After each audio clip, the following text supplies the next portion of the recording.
Coming up on Fox 32's 2024 Year in Review, Chicago hosts a historic DNC amidst a backdrop of protests. Aldermen and Chicago Public Schools officials battle the mayor as a budget crisis looms. Political drama in suburban Dalton reaches a boiling point. And a rare celestial event sends our crews on the road. And the sidewalk anomaly that stopped us in our tracks. It's all coming up in our 2024 Year in Review.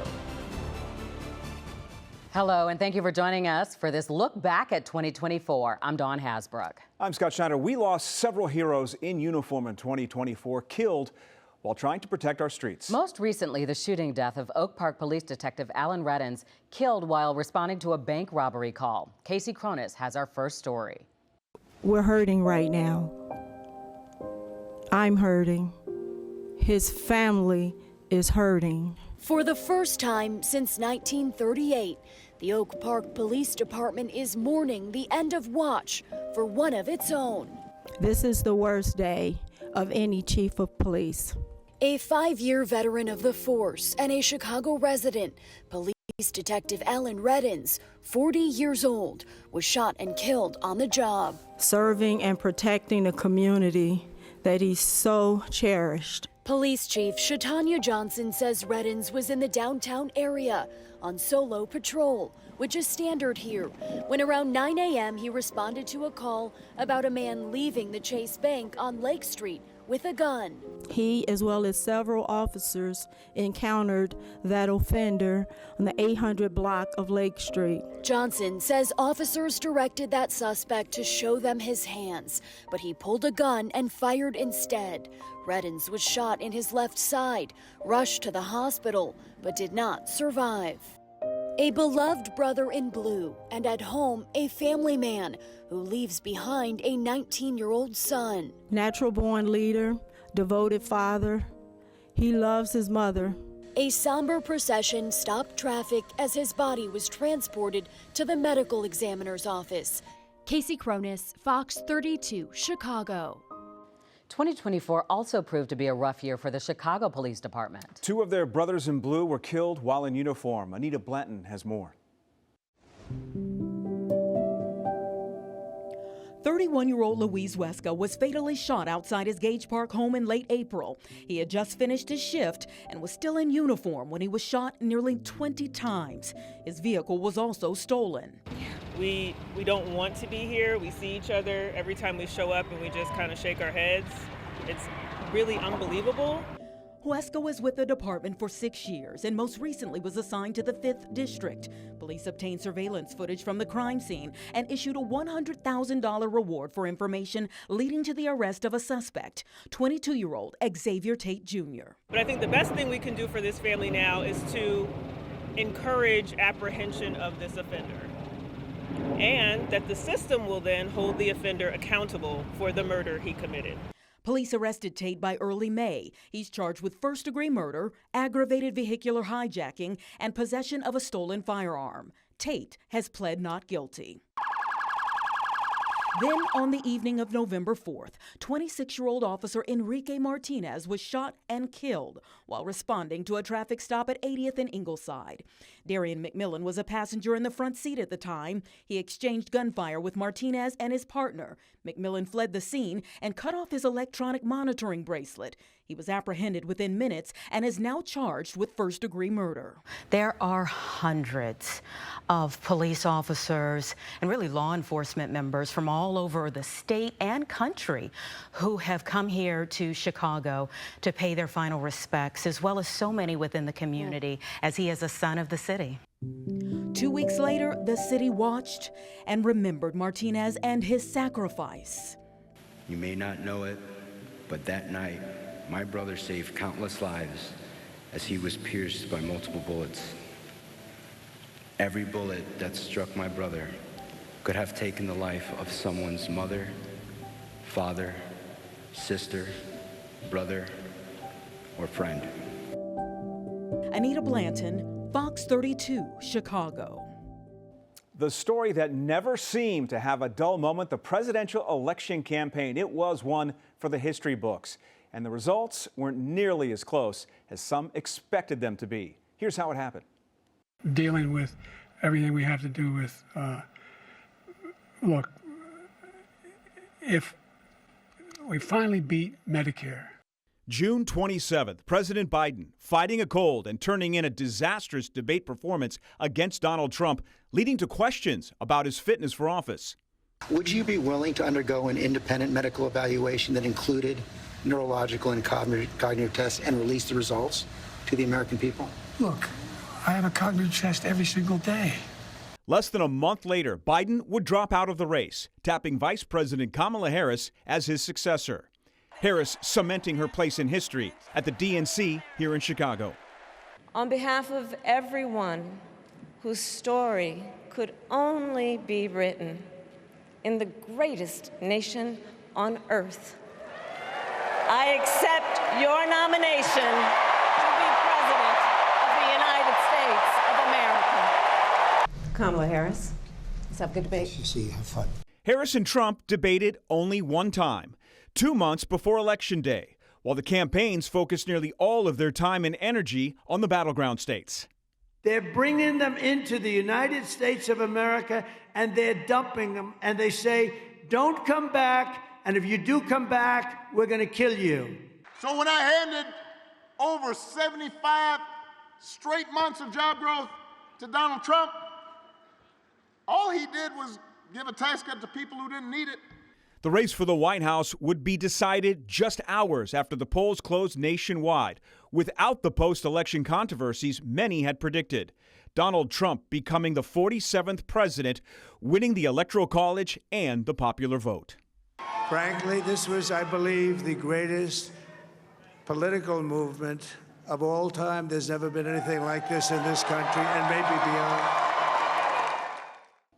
And before his big win, this year also saw 2 assassination attempts on the president-elect. The first came in July when Trump was grazed by a bullet while hosting a rally in Butler, Pennsylvania. A rally-goer was killed and police killed the gunman. Then in September, a man was arrested after he was found hiding out with a gun near Trump's Florida golf course. And back in May, now President-elect Trump was convicted on 34 felony counts related to a hush money payment made to adult film star Stormy Daniels. His sentencing in that case has been delayed indefinitely following the news of his win. Criminal charges against Trump related to the January 6th Capitol riot were dropped. All eyes were on Chicago this summer as tens of thousands of people descended here for the Democratic National Convention. Chicago police have been preparing for months, hoping the city could pull it off without a hitch. Paris Schutz gives us his final grade. The city aced its big test on the global stage, says Mayor Brandon Johnson. He got choked up while offering this postmortem on the now concluded 2024 Democratic National Convention. Questions about Chicago's readiness and ability to stage a massive political event were answered in the affirmative, according to the mayor. We heard it all. Chicagoans heard it all. But being Chicagoans, we stuck to the grind and we kept at work. Instead of the chaos and carnage of the infamous 1968 convention, 2024 saw a handful of small to medium-sized protests, some of which featured a handful of demonstrators trying to cause trouble. Snelling reports 76 arrests related to protests throughout the week. Our city was on display. And it was on display for the world to see. And I guarantee you the world was watching because everyone kept talking about 1968. However, we showed again that this is not 1968. Chicago police not the only ones dealing with pro-Palestine protesters. Roseanne Tejas on the ground at DePaul, where a protest encampment stood for more than 2 weeks. Protesters remained outside the DePaul campus for hours after their encampment was shut down, continuing to chant and wave banners, police keeping them on the north side of Fullerton after taping off the quad area on the south side of the street. They also fenced the campus off. Inside the quad, it was a massive cleanup after up to 200 protesters had been encamped there for more than 2 weeks. They're calling for a free Palestine and divestment in companies that support Israel. But after a large number of police arrived here around 5:30 this morning, carrying batons and wearing riot helmets, the camp was shut down. While a couple of protesters described students being hit with batons, police say they left on their own. The Chicago Police Department, along with DePaul University, as we approached, we had videographers with us, Department of Law. There's no confrontations. Like I said, as we approached, all the subjects voluntarily left the area. The cops came at 5:30. I know they're publicly stating that they gave us a warning. There was no warning given, so I don't know where they're giving that. They're taking that from. Students, obviously, they didn't give them even a chance to get their belongings. They just kicked them out right away, and they threw all their belongings in the trash. A lot of people's belongings are still in there, and they can't go back to get them. That was DePaul University sophomore Henna Ayesh, who described the chaotic scene this morning. She says the protests will continue and even grow louder, despite the fact that their tents have been torn down. Outside DePaul University, Roseanne Tejas, Fox 32 Chicago.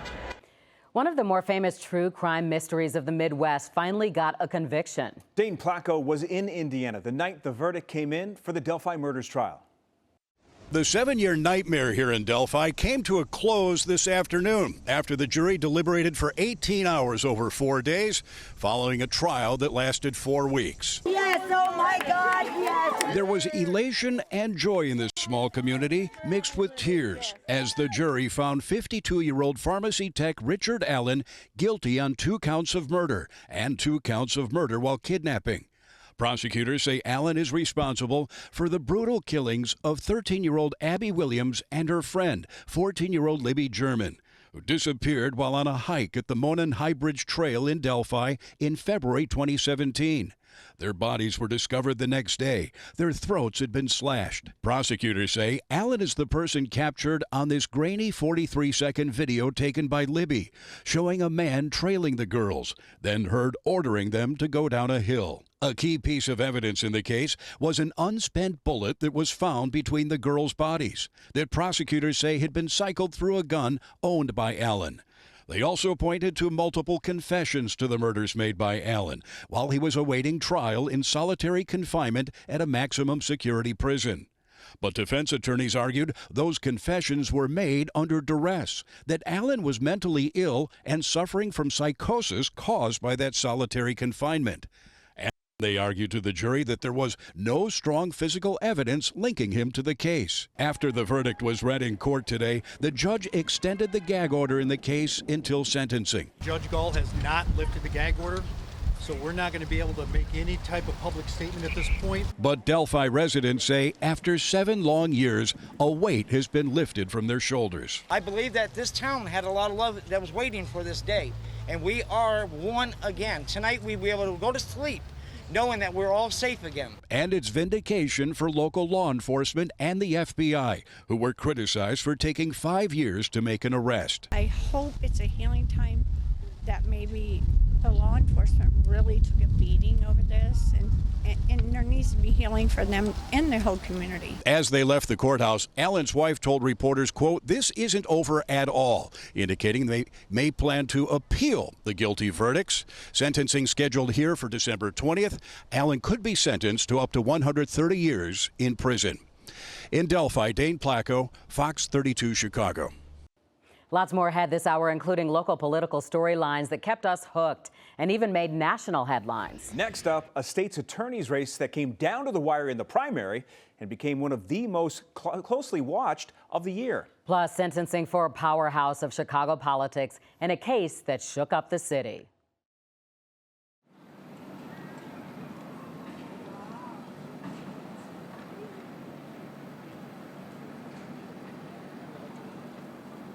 This weekend, kick back and catch up with Fox 32 on Fox Local. Recap the week's must-know news. This weekend, you're going to be dealing with a lot of closures downtown. Relive Fox 32's best. He's not just coming at you, he's coming at you with something that he just caught. Plus the latest political and sports buzz. Is this a role that you like, kind of going on the attack? There's plenty of excitement here. Watch live or anytime on demand. Weekends at Fox 32 on Fox Local. Download now on these streaming services. I love winter forecasting. It's the reason I went into meteorology. As far as winter weather goes, I think the biggest thing for Chicagoans is commuting. The thing that is consistently dangerous for us are winter storms. They can shut the city down in a moment's notice. One of these days, we're getting another big blizzard, and we will be there ready to cover that when it's happening. Keeping you up to date and prepared for impactful winter weather. That's what it means to be the Weather Authority.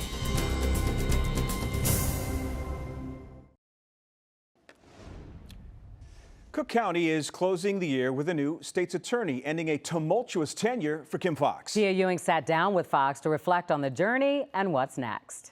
It's been an honor and a privilege to serve. And, you know, it is bittersweet because I work with some incredible people here at the State's Attorney's Office. I've worked with incredible people throughout Cook County. And so not having that engagement on a regular basis is a little bitter. But is something about being able to be a citizen after serving in government for 25 years and the last 8 years as state's attorney that I'm looking forward to. Taking her place, retired appellate court judge Eileen O'Neill Burke, who promises to get tough on gun crimes. We can get assault weapons off the street. We can make this community safer for everyone. And we can build the best prosecutor's office in the country where we set a new standard for integrity, effectiveness, and innovation. O'Neill Burke was sworn in December 2nd. It seems there's always a new twist in the ongoing controversy surrounding Dalton Mayor Tiffany Henyard. Dane Placco has a recap of everything that unfolded there this year. Hey y'all, this is Mayor Tiffany Henyard, Supervisor Henyard, the people supervisor. 2024 proved to be another year of drama in Dalton, where Tiffany Henyard reigns as mayor, and in Thornton Township, where she double dips as township supervisor. In February, Fox 32 talked exclusively with Dalton's former police chief Robert Collins about Henyard's use of a personal police security detail. Officers would be sent out to run errands, to do pickups, to do drop-offs. Collins called the security detail an unneeded strain on police resources. You need security to protect you from questions from reporters? Costing taxpayers hundreds of thousands of dollars. But Village of Dalton has its challenges with gangs, guns, and drugs. And if those officers aren't there, the visibility isn't there. And if the visibility isn't there, then criminals have free reign. Also in February, Henyard sparked outrage when residents were turned away from a Thornton Township board meeting and shut out of public comment. They are violating our rights. I pay taxes here. I have a right to get up and speak whether this administration likes it or not. 1 month later, Henyard ordered the doors to Dalton's Village Hall locked to the public. I went to reach for the doors. You can't go in, wait a minute. And to trustees, a move Henyard said she made because of security threats. Residents were outraged. We are being treated as the resident, I say we, as though we were in prison in our own town, in a place where we pay taxes. Let us in! Let us in! Residents were also locked outside during a Dalton Village Board meeting as those inside excoriated the mayor. I wouldn't trust this woman if she stood on a stack of Bibles and had her tongue notarized. Not a damn thing she says comes out her mouth is true. For months, residents had been hearing rumors of an FBI investigation into Henyard.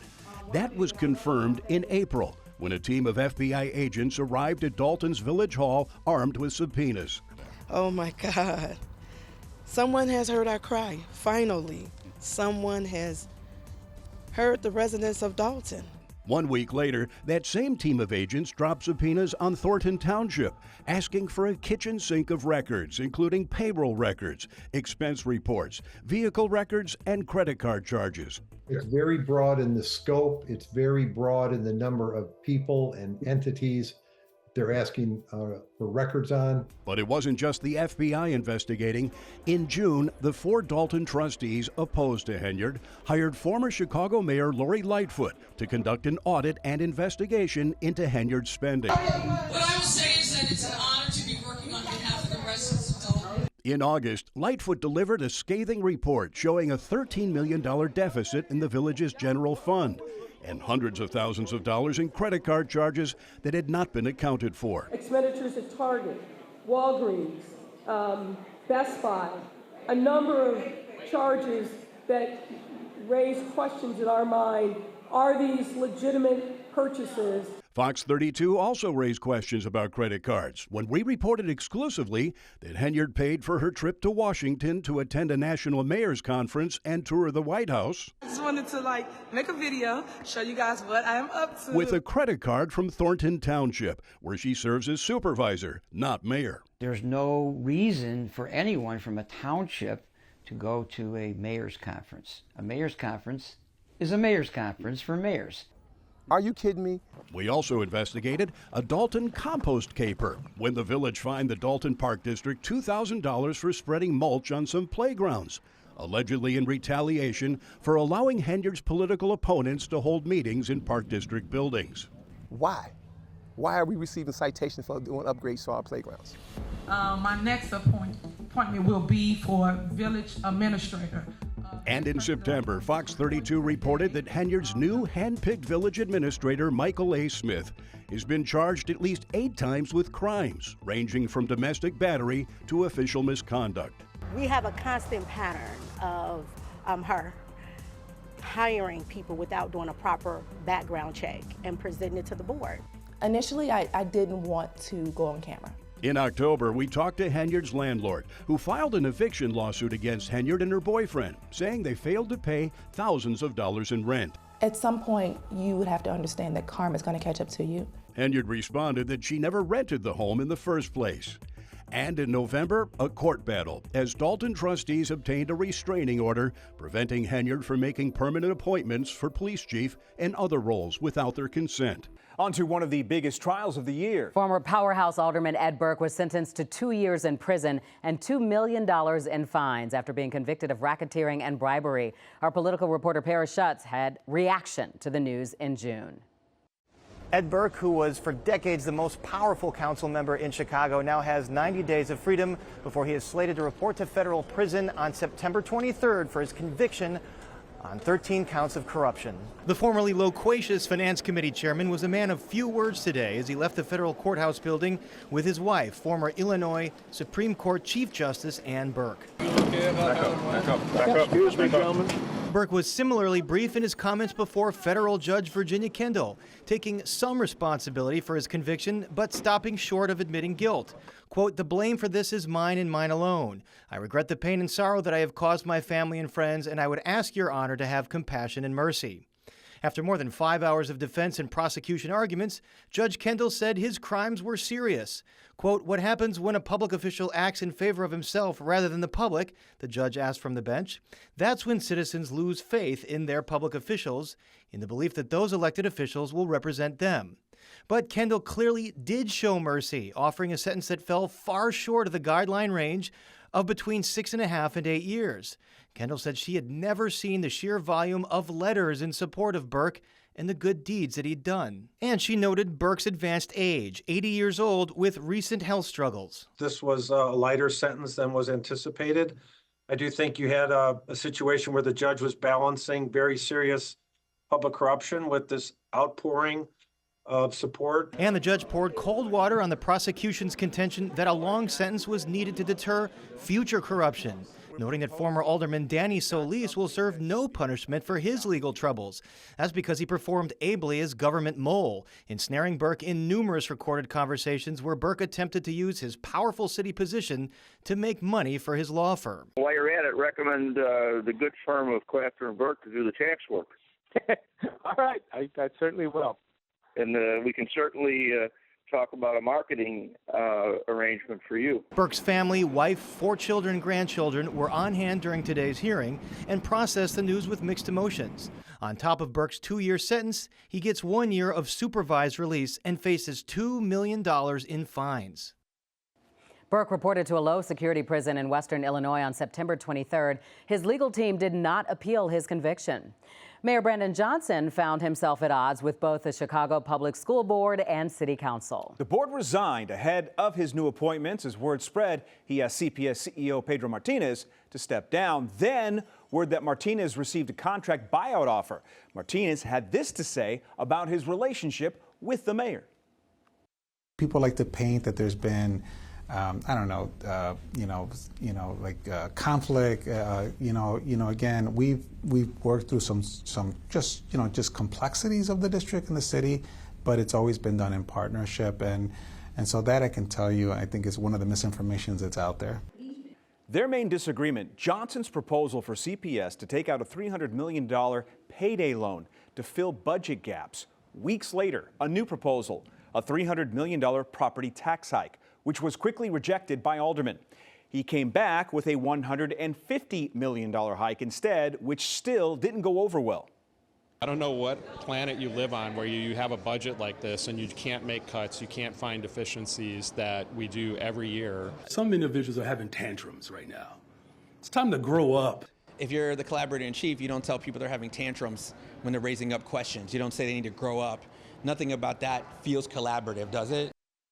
The latest proposal includes $128 million in taxes on cloud computing services and a $10 million tax hike on streaming platforms. When we come back, a year of highs and lows for Chicago sports teams. I'm Lou Canellis. We take a look at the Bears Stadium announcement that had everyone talking and the moment Mongo made the Hall of Fame. Does it feel amazing?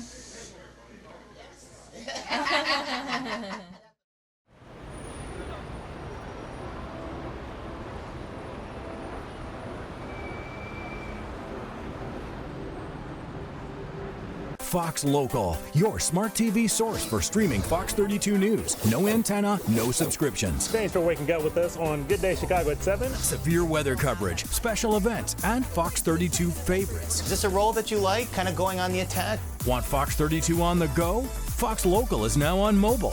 Stream Fox 32 Chicago anywhere and stay up to date with the latest news coverage. Fox 32 on Fox Local, on your smart TV or where you want to be. What is your occupation? Physician in internal medicine. You have children? Yes. How old are they? 9 and 7. She has no recollection of the last 8 years.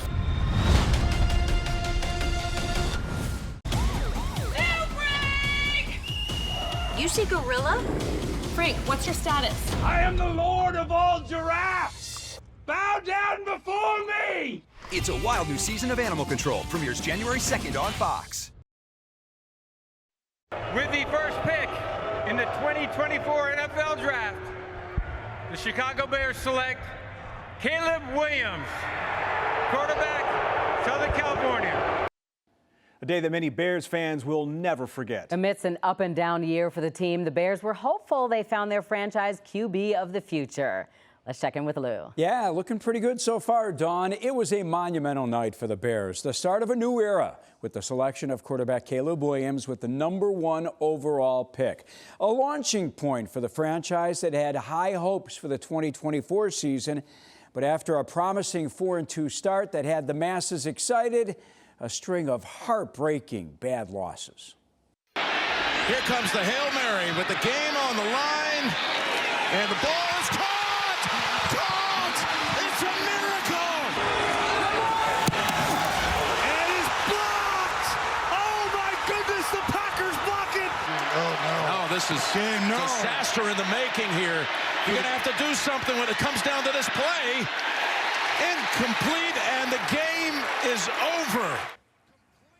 These agonizing, painful, I can't believe what I just saw losses led to the dismissal of that man, head coach Matt Eberflus, marking the first time in Bears history a coach was fired midseason, leading to a search for a new head coach. But I want to thank Coach Eberflus for his efforts and his dedication while he was here. But at the end of the day, we just came up short too many times. We had to make a change.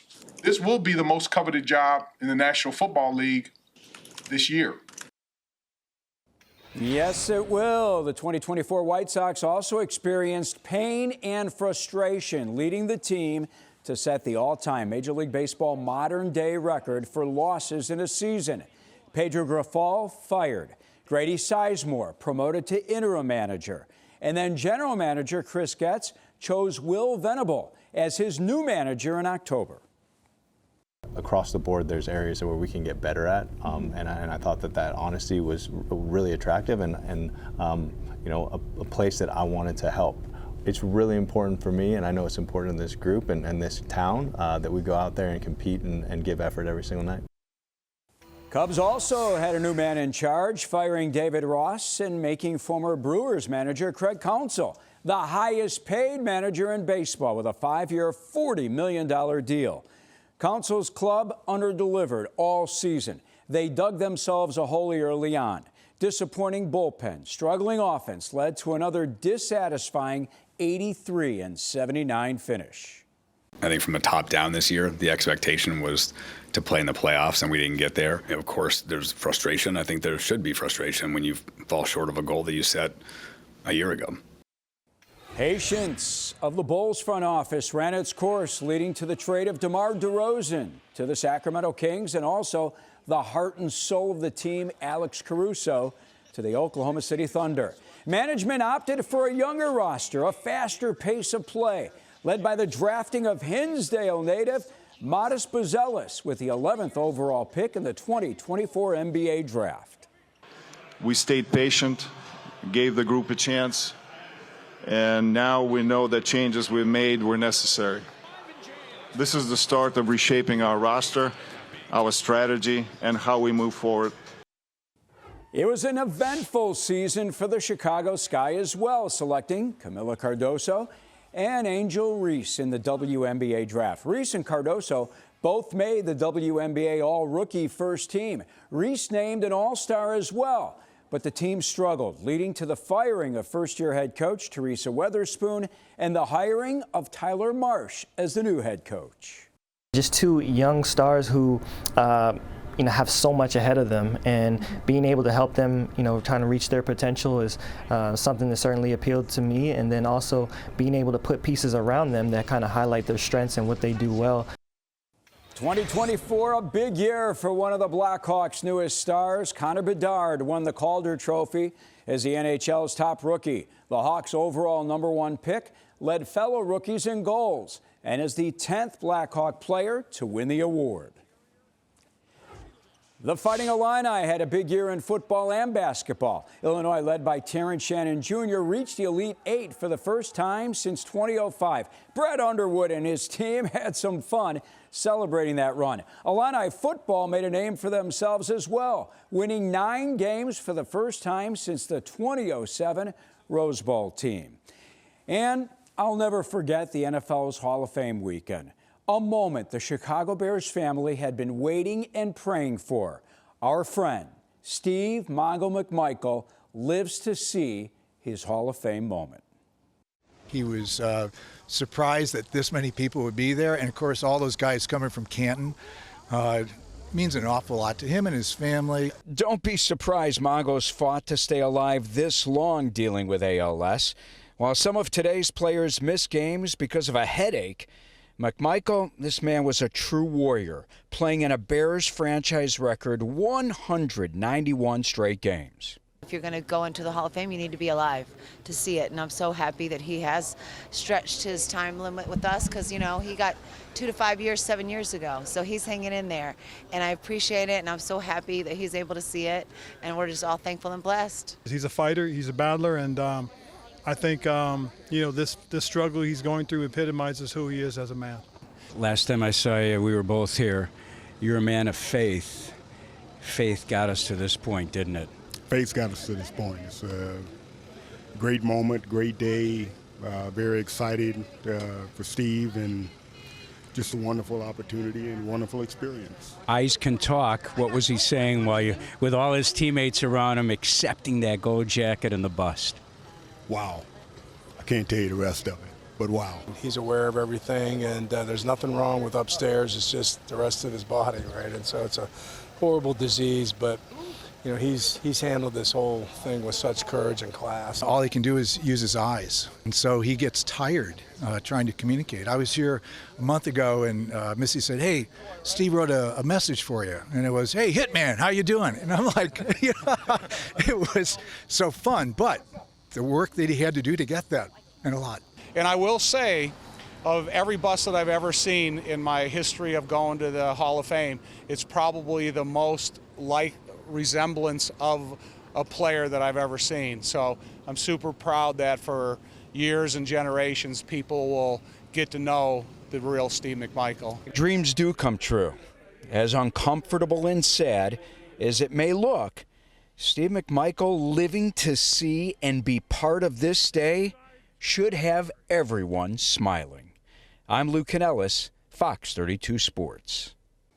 What a great moment. A couple of quick notes. UIC hired a new men's basketball coach, Rob Eason. DePaul did the same, bringing in former Big Ten Coach of the Year at Ohio State, Chris Holtmann. And Northwestern started building its new football home while playing in a temporary football stadium on the lakefront. I'm Lou Cannell. What it does not call for are raising existing taxes or implementing any new taxes on the residents of the city of Chicago. The new Bears stadium plan seemed to have the blessing of Mayor Johnson. However, the reaction to the blueprint unveiling was mixed. Dia Ewing has the story. The renderings of what could be a new Chicago Bears stadium are simply jaw-dropping. I'm a Bears fan, I want to be clear, and I want them to win. But even Governor J.B. Pritzker isn't holding his breath on it coming to fruition. I just think that the taxpayers' dollars need to be protected. The Bears suggest that the existing 2% hotel tax for the ISFA could cover the $900 million they need from public funds, but haven't figured out where the $300 million for infrastructure will come from yet. They're still talking to the state and exploring different funding options. This is just plain wrong. Former Illinois Governor Pat Quinn believes the voters should decide on if a new stadium should even be partially paid for with taxpayer money. If they want to build a stadium, let them buy the land here in Chicago and build it with their own money. Similar to what was in the works in Arlington Heights when the team purchased 326 acres of land last year. That's now just sitting. The mayor says the Bears will come running back. We ultimately believe that if the Bears are told no, they will refocus their efforts on Arlington Heights. A major hurdle in the way is getting Friends of the Parks on board. They put out a 788-word statement, and here's some of it. Once again, Chicago taxpayers are being told what is good for them. The powerful and wealthy are demanding that our entire city stop and fast-track their plans to expand operations on the people's lakefront. We are all being asked to trust the process and accept that it will, in fact, be paradise. A lot more to come in our look back at 2024, including a busy year for our weather team. The numbers behind a record day for tornadoes in Illinois this past year. And we remember a beloved law enforcement officer out of Lake County after that community said goodbye to K9 Dax.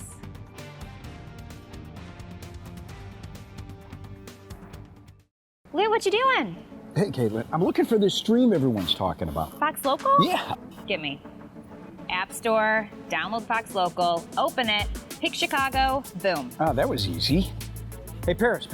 Hey, I got this stream on my phone finally. I'm on there. Everyone's on this thing. Now you can watch Paris on Politics anytime, anywhere. Hey, Anita, I'm on Fox Local. I know, Lou. I watch you on Bears Blitz on Fox Local. Fox Local. This is big stuff. Glad I could help. They're the NFC North Insiders. Everyone fired up for this weekend of NFL football. Lou Canellis leads an all-star group. All the questionable calls. What games are they watching? Giving you the lowdown before the first down. To kind of see that leadership from a rookie quarterback. Dan Campbell has been begging for somebody to grab the job. They are getting to the quarterback and stopping the run. First and North, only at Fox 32 on Fox Local. New episodes Tuesday nights at 6 and stream anytime. A celestial event that stopped millions in their tracks. Pitch black darkness in the middle of a spring day. Our Fox 32 weather team took us into the path of totality for a moment. Meteorologist Mark Strell will never forget. Here we are. Wow. You know, I've experienced this before in 2017, and it was worth the price of admission today as well. This is absolutely spectacular.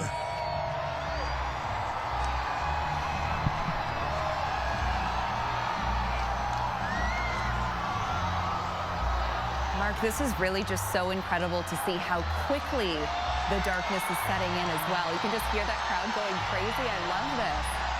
What does it feel like? It's just exhilarating. Wow. I mean, to be able to experience and understand. I mean, I could understand how, Native peoples in past centuries would be totally freaked by something like this. You know, something totally unexpected. But to actually have the science and know the science and know the miracle and the mystery behind this makes it all the more incredible. This is absolutely a beautiful, beautiful experience. A record-breaking tornado season kept our weather department busy. One day in particular was one for the books. Chief Meteorologist Emily Walls looks back on July 15th, 2024. Well, July 15th was a very busy day in the Chicago area, really across the whole Midwest. Brett Borchardt is with the National Weather Service in Chicago. He's one of several meteorologists on hand that day who issued multiple tornado warnings to the entire Chicago metropolitan area and beyond. We saw a derecho, which is a long-lived line of damaging windstorms, move across the region. The derecho had been building for the last few days as part of a weather pattern called Ring of Fire. It's really when storms parade around a dome of heat. It's a typical pattern in the summertime. So we had several rounds of storms move across our general area in a short span of time. I think it was 5 thunderstorm clusters in just 48 hours. We knew that the 15th was going to be sort of the pinnacle, the biggest thunderstorm event in the whole pattern. The heat was going to be building and pooling ahead of a big cold front rushing through the regions. Borchardt says they knew this storm system would bring rounds of severe weather, and it did, with Mother Nature starting to turn up the heat around 3 o'clock. We were in a level 4 out of 5 threat level for severe weather. That's pretty rare for our area. We typically see that maybe once a year, if that. The Chicago National Weather Service went into all hands-on-deck mode with every available staff member working. At 6:50, the service issued a tornado watch that included the Chicago metropolitan area. Cities do not stop tornadoes. Many metropolitan areas such as Nashville recently, Houston, they've been hit by tornadoes. Chicago is not special. The lake doesn't protect the city. 10 minutes later, the first severe thunderstorm warning is sent out, highlighting Lee, Ogle, and Winnebago counties. 15 minutes after that came the first tornado warning. It was for Ogle County. 20 minutes more, the National Weather Service sends out the first severe thunderstorm warning covering parts of the Chicago area, Lake County in particular. By 8 p.m., Mother Nature kicked this storm system into high gear and kept it there for the next 3 hours. On this particular day, we had 4 people watching radar. That's a lot.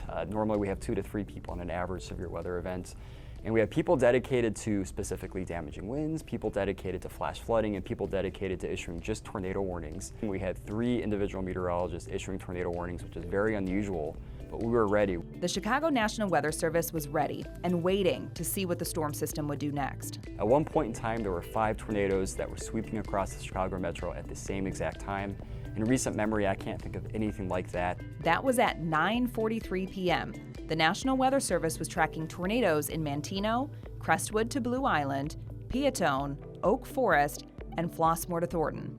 Before the night was over, even Borchardt and his team had to stop what they were doing and take cover in their storm shelter as a tornado also threatened their office. We have plans in place where we can call one of our backup offices, in this case it was in Gaylord, Michigan, to take over within a matter of seconds, and they were able to issue warnings for us as we took cover.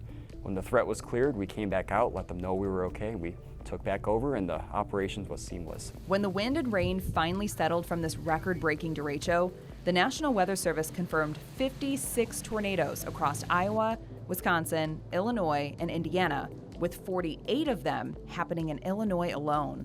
Of those 24 tornadoes, 32 touched down in the Chicago area, 11 in Cook County, and 4 in the city limits of Chicago, all in a single day. That's the most we've ever had on record since 1950. So that by itself is very noteworthy, very rare for our area. When it comes to the yearly number of tornadoes, Illinois is on track to break that record too. Again, thanks to this storm system. So the unofficial count right now is 126 tornadoes across the state of Illinois, which, if made official, would make a record. According to state climatologist Trent Ford, right now the current record is 123 tornadoes set back in 2006. The cleanup from this storm may also come with a record-breaking price tag. According to the Illinois Emergency Management Agency, a preliminary sampling of just 2,200 homes estimates the damage at $16 million.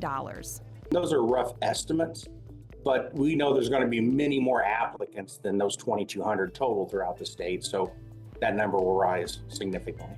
But there are some things you just can't put a price tag on. Thing is that it was just a very productive storm that produced a lot of severe weather. And when you think about it, there was a lot of damage, but there were no fatalities across the state and 2 injuries, both of which were not severe. Ford chalks that up to early warnings being issued, as well as emergency management and forecasters being prepared and working together.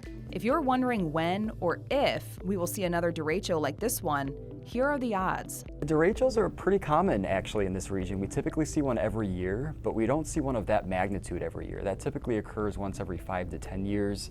The last time we had a derecho of that magnitude was in August of 2020.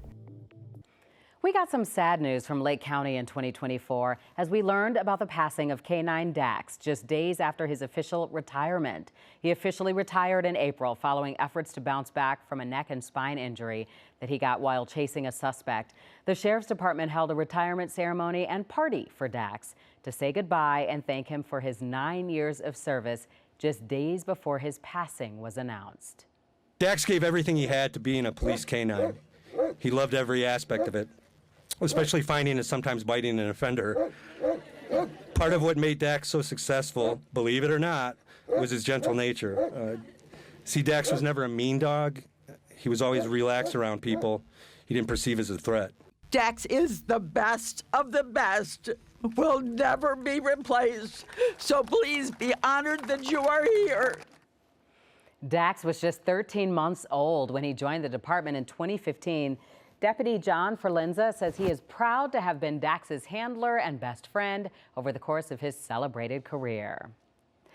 All of our state here found themselves abuzz this past spring thanks to a milestone of nature. From T-shirts to merch to tourists flocking to check them out, we're looking back at the emergence of the 17-year cicadas. It was a creepy, crawly spring this past year in Illinois. The 17-year cicadas emerging and causing a lot of buzz around the area. Some were excited, others had to go searching to find them. Emily Walls takes a look at the science behind the bugs that had everyone talking. Some communities can't escape the cicadas, while other communities just down the road can't find a single one. We talked to an expert from the University of Illinois to get a better understanding on how that's possible.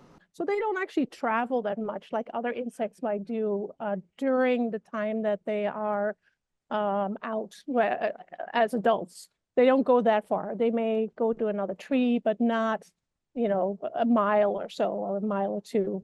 Mariana Lane, assistant professor with the Department of Entomology at the University of Illinois, says cicadas can be quite patchy, and it depends on where the female cicadas laid their eggs long ago. Newly developed communities or new construction could also play a role in whether or not cicadas are able to emerge. If there is a parking lot that is built over where they're at, then they can't come out. That will be bad. Or even if you had a parking lot and you made that back to a natural area, 17 years ago, nothing laid eggs there, so maybe there's no cicadas there. Elaine says that if you're not hearing the cicadas just yet, give it a few more days. Within a few days from now, the rest of the periodical cicadas should emerge. If it's still quiet in your neighborhood, then you may just be able to enjoy some peace and quiet, at least for a while. Right around the time when these are done, we will get our usual annual cicadas coming out in July. Still ahead, it's a story so Chicago, you'd think it was made up. The city took its rat capital title to a whole new level with the discovery of the Rat Hole. Chicago has plenty of tourist attractions, the Bean, the Riverwalk, the Picasso, but the one that left people talking this year was the Rat Hole. Dane Placco has a look at its draw. I'm going to be the Chicago Rat Hole guy, and that's just going to be another thing I have to live with. Chicago artist and comedian Winslow Dumaine was in the 1900 block of West Roscoe last week when he stumbled across the holy grail of sidewalk rodentia. But what I found was very much more like Looney Tunes, I guess. Just a full rat splat mark in the wet pavement. I just bust out laughing when I saw it. Dumaine snapped a pic and put it on Twitter, now X, writing, "Had to make a pilgrimage to the Chicago Rat Hole." And in just 2 days, it's had 5 million views. Rat Hole just blew up. it was its time to shine. And now the Rat Hole has become the hottest tourist attraction in Chicago, with people coming day and night to memorialize the dent in the cement. So what brought you here? My friend told me about it. And you had to make? The pilgrimage. So you had to come and see for yourself, huh? Give it until I saw it with my own eyes. And greeting Dumaine like Indiana Jones. Thank you for your service. Yeah, thanks, man. Others post their Rat Hole visits online, leaving coins, flowers, and even a tiny tombstone. But there is a debate, maybe even controversy. Is this, in fact, the imprint of a rat, or is it a squirrel? And we think it's hysterical. We see people stop all the time. Neighbor Cindy Nelson says the imprint has been here at least 20 years, and she's convinced it's a squirrel that fell out of a tall tree that used to be here. I just don't believe that a rat hops in the air and belly flaps straight down. You can see little scritch marks over here. So it lived? I think. And the Chicago Rat Hole has changed Dumaine's life for the better. The social media explosion has allowed him to sell enough of his art to pay the rent. Chicago's the best city in the world, man. It's the only place where a rat hole will pay your rent. In Roscoe Village, Dane Placco, Fox 32 Chicago. Well, the Rat Hole went on to see a number of items left by a growing crowd of visitors, and there was even a wedding held by it. But sadly, the viral spot is no more. CDOT removed the piece of sidewalk in April after neighbors began to complain about all the crowds and the items left behind. It's reportedly being preserved, but no word on where it will ultimately end up. Perhaps we'll find out in 2025. Thanks for joining us for a look back at 2024. We hope you have a happy new year and stick with Fox 32 in 2025. This weekend, kick back and catch up with Fox 32 on Fox Local. Recap the week's must-know news. This weekend, you're going to be dealing with a lot of closures downtown. Relive Fox 32's best. He's not just coming at you, he's coming at you with something that he just caught. Plus the latest political and sports buzz. Is this a role that you like, kind of going on the attack? There's plenty of excitement here. Watch live or anytime on demand. Weekends at Fox 32 on Fox Local. Download now on these streaming services. I love winter forecasting. It's the reason I went into meteorology. As far as winter weather goes, I think the biggest thing for Chicagoans is commuting. The thing that is consistently dangerous for us are winter storms. They can shut the city down in a moment's notice. One of these days, we're getting another big blizzard, and we will be there ready to cover that when it's happening. Keeping you up to date and prepared for impactful winter weather. That's what it means to be the Weather Authority.